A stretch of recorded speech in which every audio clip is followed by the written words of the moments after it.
Well, like I said, I'd stop all of that nonsense immediately because, look, crypto, whether you like it or not, some people like it. And those people are free to do whatever they want. I personally, for some crypto, I don't like it. But it doesn't matter what I like or don't like. It's about freedom. AI is the same way. All of these things are the same way.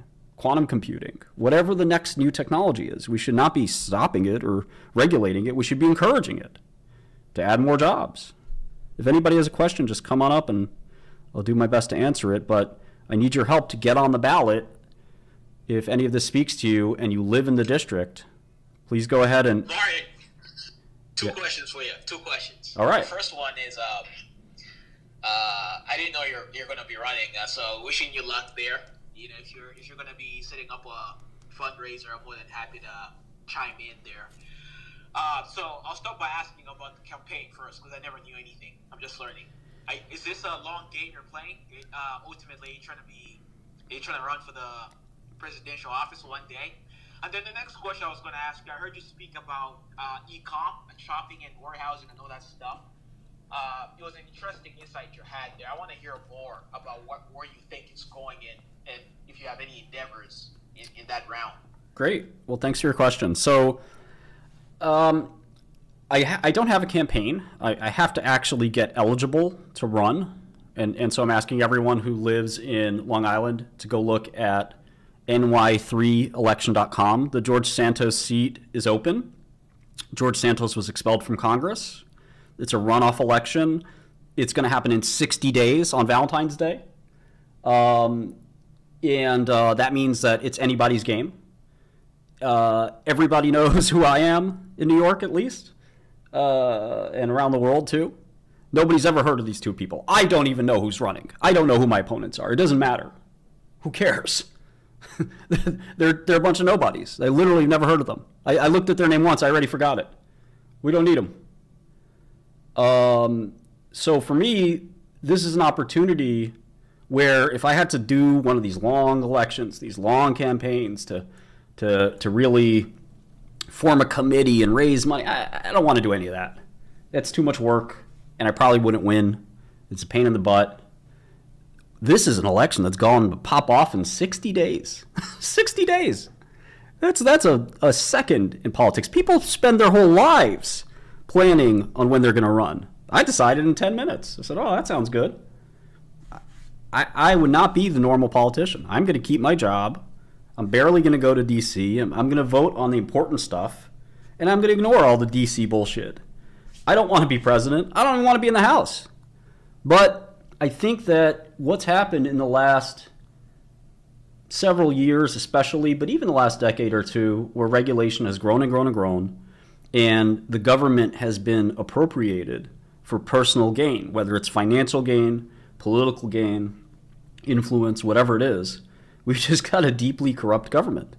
And, I don't need any of that to succeed. I'm a smart business person. I don't need that. But we need people who aren't corrupt to take away the games that DC plays, the revolving door of lobbyists, the revolving door of special interests, the favors for friends. It's a sad and sick thing that everyone, both parties, play this game. And I think that the more people you have, like Vivek and others that are business people, they don't have anything to gain. I have nothing to gain from joining Congress. It doesn't help me one bit. I don't want to write books and sell books for millions of dollars like all these congressional idiots do. I don't want to. I'm not mad with power. I don't have an ego about this. I'm happy just sitting here programming. If you people know how I live my life, it's fairly limited. And so... Martin, can I ask you a question real quick? Yeah, go ahead. Has the media started writing articles about you since you entered the race? Well, I haven't entered the race. If you're listening, I need anybody from Long Island or certain parts of Queens. Yeah, okay. Well, your intentions enter the race. Well, you got to understand. There's 2 days to get 1,250 signatures. So it's a long shot. The way it works is there are 4 parties eligible to name candidates. The Democrats have named their candidate. The Republicans have named their candidate. There are 2 other parties I've reached out to. One of them have not heard back. And then there's an independent route. I would run as a libertarian. The Libertarian Party said they would accept. Let me just finish. All right. The Libertarian Party said they would run me as a candidate, but the Libertarian Party is not recognized in New York because they did not have more than 2% of the general election votes. So one of these things is really funny is that the government has worked hard to make sure that the government stays the way it is. They don't want somebody else, not from the traditional parties, to run and to succeed. You need to be a part of the party system, which means you need to be a part of the campaign system, which means you need to be a part of all the bullshit. So we have 2 days, and like I said, if we don't get 1,250 signatures, I'm going back to programming. I'm going to be programming either way. Do I want to represent our country? Sure. Do I want to represent the people of New York? Absolutely. But is my life over if 1,250 people don't go to my website? No. For other people, politics is their life. It's their money. It's their power. It's their influence. It's their ego. It doesn't matter that much to me. And that's why we need people to do this. Because at the end of the day, we need dispassionate representatives that will vote with their mind instead of their heart. The problem that's happened in our country is we've been... Martin, Yeah. I think we can get the votes. I think it's going to be a big. Let's just send a bunch of ads right now. We're wasting time. Let's get you going. Yeah. I'm gonna start the ads again. I need 1,250 people who are registered to vote. It takes 2 seconds to register to vote. I have a link on my site. Then I need you to fill out that form and send it in. You have to live in the district. You have to live in Long Island, some parts of the Bronx, some parts of Queens. And 1,250 people put in their applications, and I will be on the ballot. If I'm on the ballot, it's an easy win. Nobody's ever heard of the other 2 people running. Yeah, Martin, I'm not sure in New York where you're talking about if the petitions themselves, is this for, because I know it's the special election, is this for a primary that leads into the special election? Because if so, then depending if it's open or closed primaries, is it anybody who's in the district or just people who are a part of whatever particular party you're trying to get in the ballot for? As you can see on our website, which I'd encourage you to go, ny3election.com, as long as you are registered to vote in the district, you can support me. I need 1,250 signatures. You will have to either FedEx them or hand deliver them. I know that's a pain in the neck, but this is all happening very quickly. They want to make sure there's only 2 parties running. We're going to throw a wrench into that. 1,250 people is not a lot of people. The district is 800,000 people. And you have to register to vote, and we're going to see what happens. Like I said, if it wasn't meant to be, it wasn't meant to be. This is a very weird special election for to be in Congress for 10 months. Just 10 months. But our Congress is so close that one vote can matter. One vote can stop a terrible idea from happening. One vote can stop us from continuing to spend into oblivion. One vote can stop us from erecting another regulatory barrier to our success. One vote can also stop us from allowing people like Joe Biden to arrest their competitors. And the right is no angels either. One vote can stop the problems of the right, which are now sometimes, I think they're now tempted to go, set this awful precedent of not acknowledging the election process, of using the government to hurt your opponents, to inflict damage by over-regulating them or investigating them or, God forbid, arresting them. We have a country that's gone crazy. And because of our amazing people and our amazing companies and everything else about America that's amazing, we withstand the rot at our core in D.C. We grow through it, despite the fact that we have this rotten core. And we kind of ignore the rotten core because it doesn't hurt us yet. people only care about politics when it starts affecting them, when something starts to go wrong, and by the time things go wrong, it's too late. And I think if you look at the history of countries that have failed over time, which is every empire has failed over time, it generally comes from debt. It generally comes from spending too much, and that's exactly what this country does. And I'm really nervous about it because I've seen financial statements my whole life, and it just doesn't make sense, the reckless spending that we do. And people like AOC, who would be my fellow congressperson right next to my district is hers, NY4, I think, right? She wants to spend even more.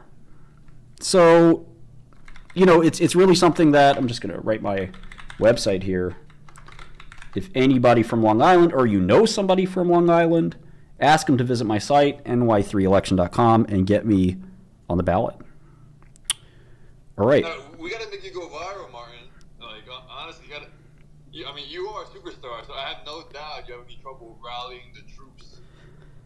Well, it's a short time frame. The Congress and the New York Board of Elections, they don't want somebody to have this seat that isn't in the establishment. They set Governor Hochul set a time for this election to happen super fast, and the Democrats already had their person.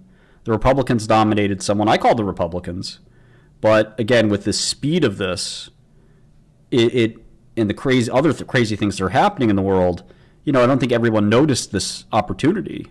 And it's the same thing that happened to Governor Schwarzenegger, who there was a runoff. The governor's seat was opened up due to a recall, and a whole bunch of people ran, and the person with the biggest name brand ran and won.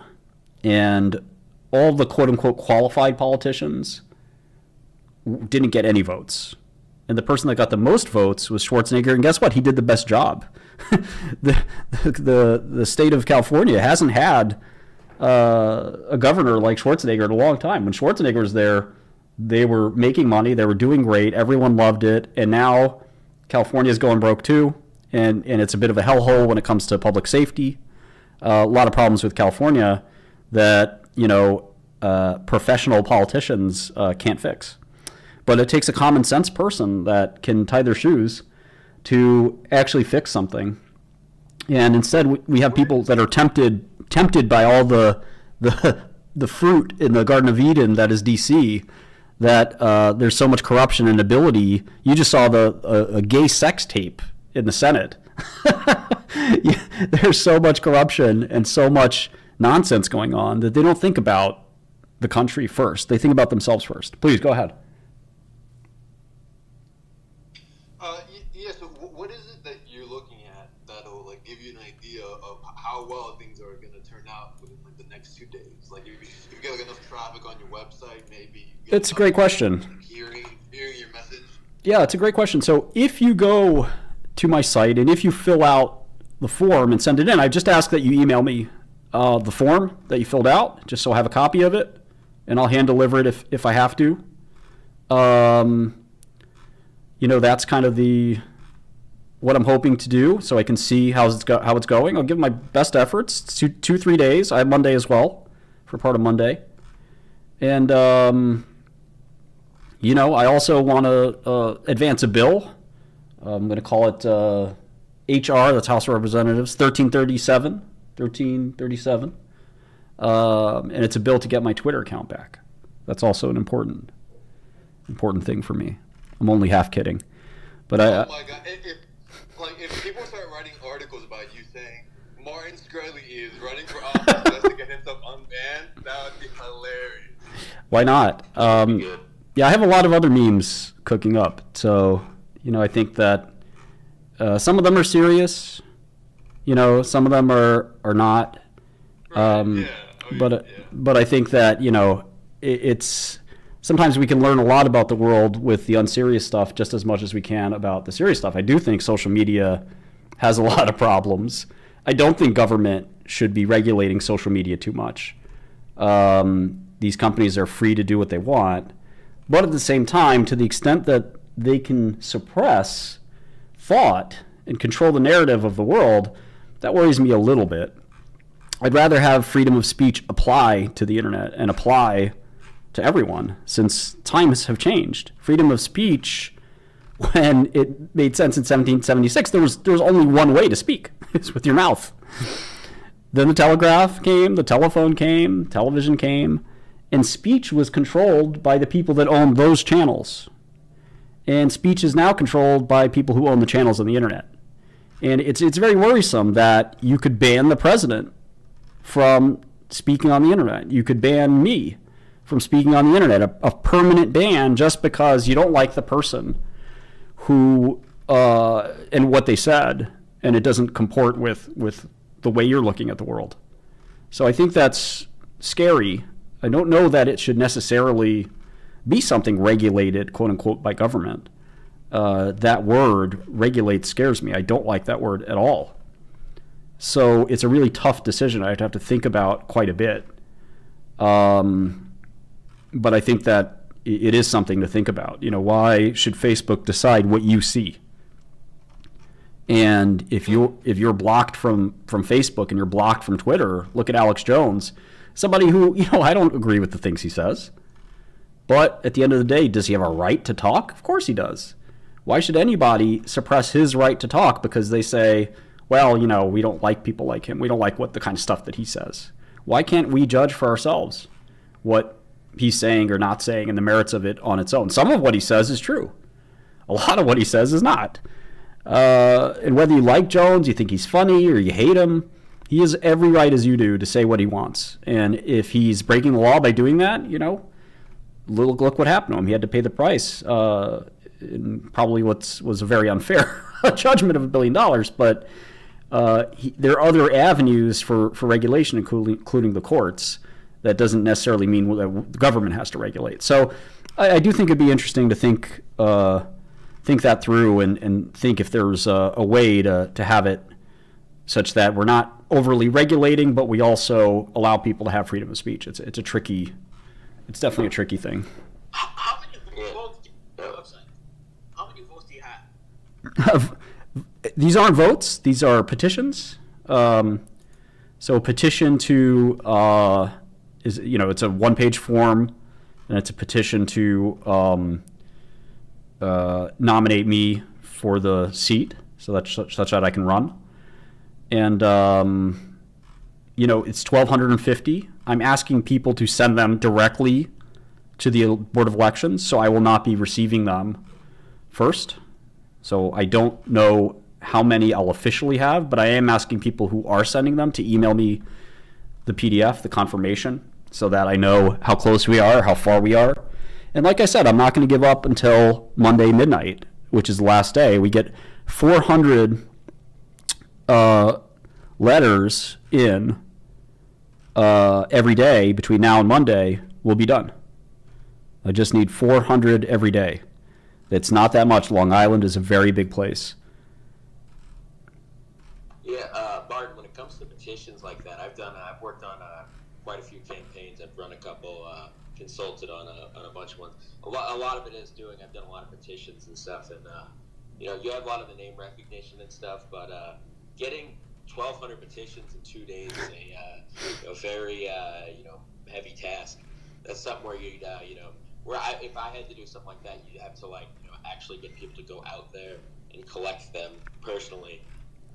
It's just it seems you have a big platform, but getting people in the area where you're at, it seems a bit of a daunting task. I wish you the best of luck, man. I've been a big fan. I've always distrusted the media. When I heard all the stories about you initially, I went and actually looked into it and realized you weren't the evil man that everyone acted like you were. So thank you. Best of luck, man. If you I've done a lot of work on campaigns and stuff. If you ever have any questions and stuff, you can always DM me. Yeah, I appreciate it, and I think that we get the government that we deserve. So if 1,250 people don't sign a piece of paper and send it into an office in Mineola, then that's fine. Like I said, I'm happy to not do it. But I think that serving our country is something I'm capable of, It's something that, I think I have my head screwed on a little tighter than most of the people in DC. It's something that I could do a better job at.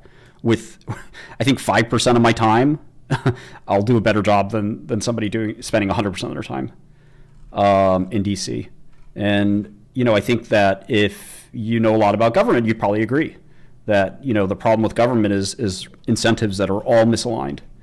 That they're incentives that, people are using these positions of quote unquote power to get, to really in a way that is, wasn't what was designed. This isn't what the founding fathers desired, that you would write books based on your quote unquote experience in DC and make millions of dollars off of it. That's not what the founding fathers wanted, that this would turn into just a media fest of who can get the most attention. That's not what the founding fathers wanted either. They wanted you to prioritize government first and foremost. And that's something that, our legislators have failed us. And the founding fathers also felt that Congress should be a part-time job. That's not what's happened. In fact, the opposite's happened, where people spend their whole lives planning to be in the House. Then people spend millions of dollars to be in the House. And all sorts of other pollution comes in, where it's not just a full-time job, it's 10 people's full-time jobs. And it's really something that is easily corrupted. We've seen the evidence of that. We've seen the evidence by President Trump being arrested several times, something that's unprecedented. We've seen the evidence by things like the arrest of the guy who was memeing about Hillary Clinton. I spoke with him briefly, by the way. He's a big fan of mine as well, and he's going to win his appeal, I think. The guy's supposed to be going to jail, but the appeals court, which is one of the few sane places left, the appeals court decided that, they should hold off sending him to prison. Prison for a meme. Can you imagine that? That you send a JPEG out into the world and all of a sudden you go to jail? That your whole life is turned upside down? That you... Imagine it now, the way things are going. Yeah, now it's even worse. That you got to go spend your life savings, $50,000, $100,000, $200,000 to get yourself a lawyer so that you might not have to go to jail for the next 5 or 10 years. Can you imagine? Just for sending a JPEG?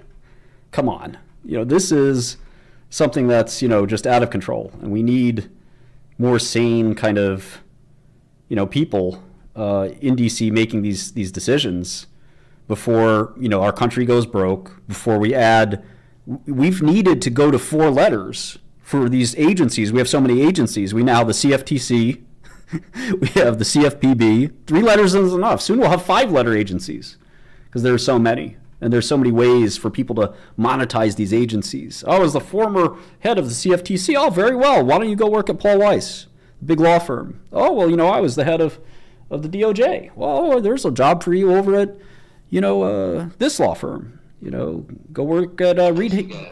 Yeah. I got a subpoena for Paul Weiss about a year ago. Definitely just over some stupid shit. The last thing you want. It's a very powerful law firm, and guess who works there? Loretta Lynch, the former Attorney General. So one day she's the Attorney General busting the bad guys, and the next day she's at Paul Weiss defending the bad guys.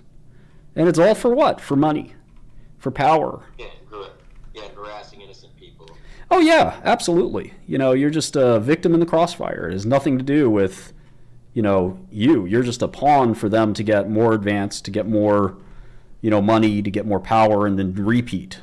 It's just a insane theft of our resources where we could be focused on doing great things. Like, for example, we could have a Manhattan Project for AI or for Alzheimer's or for anything we put our minds to. But we're putting our minds to terrible things, fighting each other, doing things that don't help our country. And, as much as I like to dunk on Democrats and the left wing, there's plenty to dunk on the right wing too. The country is not going to be saved if it becomes Republican. We have too much rot in both parties. And, as much as I identify as a Republican, I'm not going to dislike somebody just because they're a Democrat. It's all about the exact ideas. It's all about the, what is going to happen to our country. Now, Democrats love to spend, and my policy is that we should not be spending another dollar until, Yep. Go ahead. I think that we need to amplify this Twitter Spaces, so maybe we should figure out a way who we should all tweet at to try to get somebody who's going to draw more eyeballs into this. Well, I'm about to head out of here. Sorry, I gotta go. But it was great talking to you, Mark. Likewise, thank you. I've been a big fan of you for a long time, man. I think if you got into Congress, you'd be among the top. There's only 2 or 3 people there, that I actually think are actually solid people. You'd be the third or fourth. Thank you very much. I'm not sure the third one, whether I actually trust them or not. Definitely, you'd be among the top with those people there, and I wish you the best of luck, man. Thank you. Some of the best Congress. God bless you, brother. Thank you. Some of the best Congress people get run out of town. Trey Gowdy, I thought, was a really good congressperson, and Trey is no longer in Congress. It's didn't Trey Gowdy question you? Yeah. Was that you? It was. We had a lot of fun up there, and the one thing Trey didn't do that I really enjoyed was he didn't grandstand. He asked a couple questions and he kept it moving. The other people like Chaffetz and, of course, the passed away Elijah Cummings, God rest his soul, they just grandstanded. They didn't ask me a single question. All they did was just keep bullshitting so that their constituents could hear them, so they didn't have to go buy media ads. I met Chaffetz at a house party in Miami, I think 2 years ago. He was just there all of a sudden. That's funny. He was there, and it was an interesting person to just randomly run into. But yeah, he's a lobbyist now. I didn't like the guy. He was very, he seemed very, very arrogant and up on himself. I used to be a congressman. I'm an important guy. But, yeah. Not the sort of people that I'm generally. The nice thing about that inclined to, be friendly with, because they're not friendly with me. Fuck it. Sure. No, it's funny because Congress isn't that important. There's 450 people in Congress. At the end of the day, Oh yeah. Being in Congress is not some huge, for me, it's a step down. Like this is more work that I don't want to have to do, and I'm too busy for. But I do think that the country would be for the better. It's a sacrifice. Why doesn't Bill Gates or Warren Buffett become president or join Congress? Why do you think? There's no upside. Rich business people. If they could just use their influence and money to. It's better than being in the seat of power. If you're the one who, well, hold on a second, hold on a second. So, if you think someone like Jeff Bezos, right, or Warren Buffett, they're pretty smart people. They've been able to run complex organizations, right? They're very good at it. Why the heck wouldn't they go in and run government and fix everything? And their answer is there's nothing in it for them. And the answer is that it's a huge pain in the butt. The answer is that they don't want to make the commitment, the public service, because their lives are too good. The life of a politician is not good. You have to go run for it again and again. You have all kinds of dilemmas and nonsense to deal with on a day-to-day basis. And these very, very smart people who could be much better at organizing and running the country, there's just not enough incentive for them to do it. They're not egotistical enough. They're not they're not sort of like malevolent enough. They're not thieving enough to want to go use the country for bad means. So they just say, why would I want to do that? I love my life the way it is. And I think that we need to be able to get people interested in being in government. And I think one of the ways we could do that is by making the job of Congress more like a board of directors than like management, to use a business analogy. If all you have to do is vote, and you say, look, I know what my values are. I know the values of the people I'm trying to represent. If you bring me a spending bill, I don't care who you are, I'm voting no. I don't want to spend more money that we don't have. That's my value. And I don't need to study the bill that closely and bullshit with other politicians and bullshit with lobbyists and do all the DC nonsense just to understand that this bill spends a lot of money that we don't have and we're going to sell more debt to finance it. No, I'm not doing that. We're spending like drunk sailors. Or if somebody says, hey, here's a bill that's going to create a new agency that regulates AI or crypto. I'm going to say no. That's going to cost money, and I don't want more regulation. That's just a waste of time. Or somebody wants to potentially pass a bill to stop people in Congress and the president and so forth from making money off of books and media. Well, I'm for that. I'm disgusted when I see Hillary Clinton's made $200 million, or some of these other Congress people and senators. Bernie Sanders is a multimillionaire. When you challenge Bernie Sanders on that, he says, well, I wrote a book. I wrote a great book. I'm a famous author. It's like, dude, you're not supposed to leverage your position in government to make millions of dollars. That's wrong. It's fundamentally wrong. If you're a person of the people, you would decide that your book is free. Put out a PDF. Put it out on a website. Why do you need the millions of dollars? It's really a conflict of interest, where the conflict is between you and the people you serve.